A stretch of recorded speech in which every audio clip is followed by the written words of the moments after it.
Olson.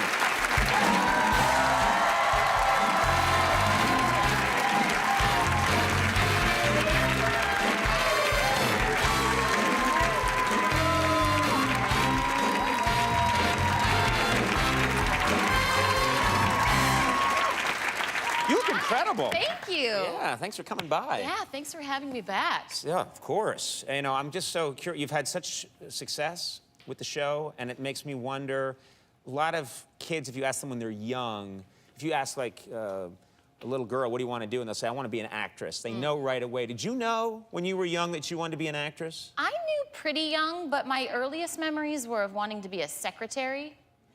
Because, Really?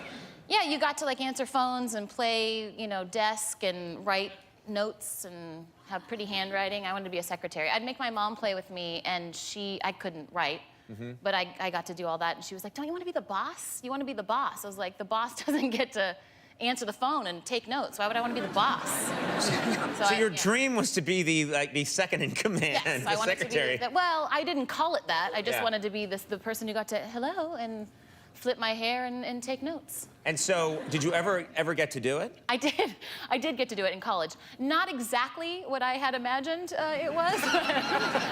Not as fulfilling as I thought it was going to be. I was actually a secretary in college for this recycling center, and my biggest memories were of coming in the morning, and someone was making toast. It always smelled really delicious in there, like toast, but I could never find the kitchen. We had this little green room, actor. We had a little break room, and it didn't have a toaster or anything. And I kept asking around, like, who's making this delicious toast? Where's your kitchen? And everyone was like, I don't know what you're talking about. And one morning, the woman who worked next to me was like, are you talking about the crematorium up the hill? Because that might be the smell you're saying. And you know what? It was a delicious smell. It was a delicious. I was smelling dead bodies, and it smelled great. You guys should. Just saying, if you haven't smelled it before, don't judge. Right. Okay? You're obviously a people person. That's Yeah, exactly. right. I love people. I love them dead, alive, burned or not. Right. That's such a horrifying image. Gross. Every day you're coming in like, yum, yum, yum, yum, yum, yum. How do I get that in my mouth? That's horrible. Yeah. Now, I was very sorry to hear that you were injured recently at work. Thank you. Yes, that was my exciting thing that happened this year. I got a big gash on my leg at work. And how did that happen? You guys not taking precautions? Well, I'd like to blame someone, but my husband's the boss, so I just, you know. Right. It's we were shooting in this old abandoned warehouse. Our characters are obsessed with Lethal Weapon, so this year we make Lethal Weapon 6. And it was a scene between Rob, my husband, and myself, and I was playing a cop, and he was playing Murtaugh, who in the Lethal Weapon movies is played by Danny Glover. Okay. And so he's playing the Danny Glover role, right. you're playing a cop, and you're in a warehouse. I'm a cop, yeah. It's this old, shady, not very safe-looking place, and I come running in, I'm supposed to stop, and our first take, I stop, and my leg just goes through something, and I'm on the ground, and it was this metal grate that, like, went in my leg. It was really bad.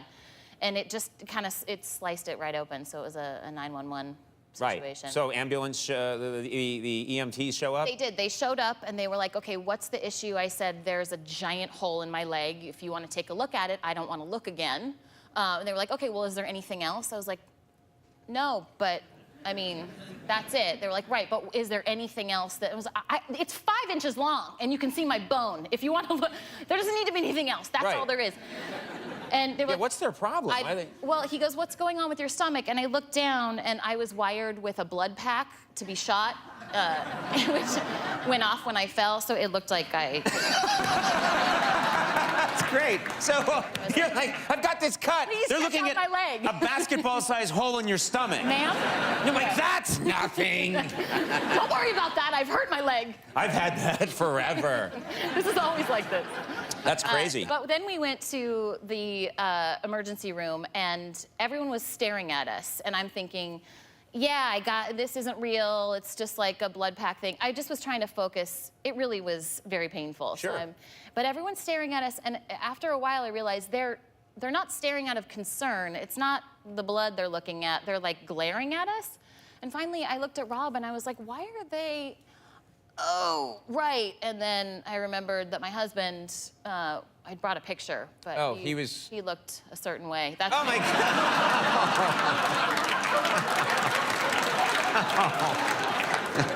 Yeah, so it was the black face that we were glaring at. That would, then yeah. it made sense. And Yeah. then, yeah. Okay. So that was a good And you can day. explain to everyone, no, he's...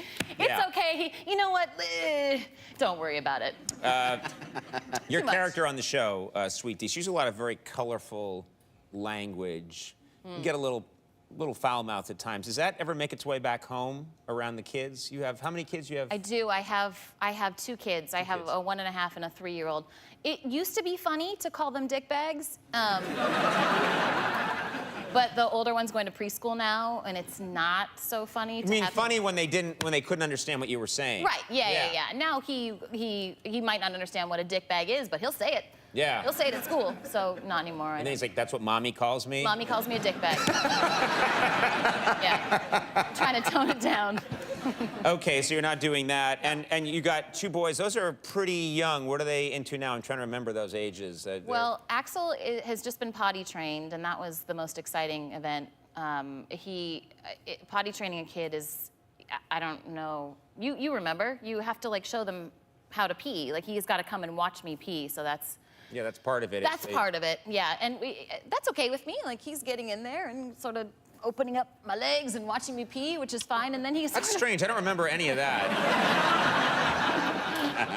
You don't remember that? No, I think this might I'll be. send him over if you want him to do it. It was all fine. I'm very liberal. Like, oh, okay, you got to watch someone pee to learn how to do it. But then he Sure. wanted to start wiping for me.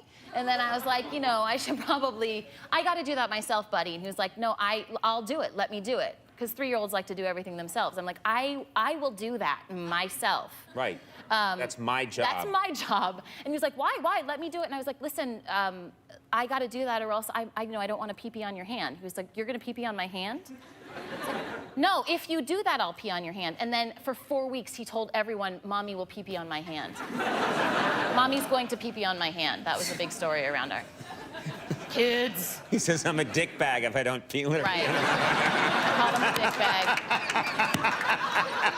Oh, we got to get over to that house and check. Social services is going to drop by any second now. Can we rewind? Yeah. I'll tell the different story. Nope, too late. You're in trouble. It's Always Sunny in Philadelphia. Hilarious show, of course, airs Wednesdays at 10 on FXX. Kaitlin, thanks so much for being here. Thank you. Great having you on the show. Kaitlin Olson will be right back. Ricky Skaggs and Bruce Hornsby.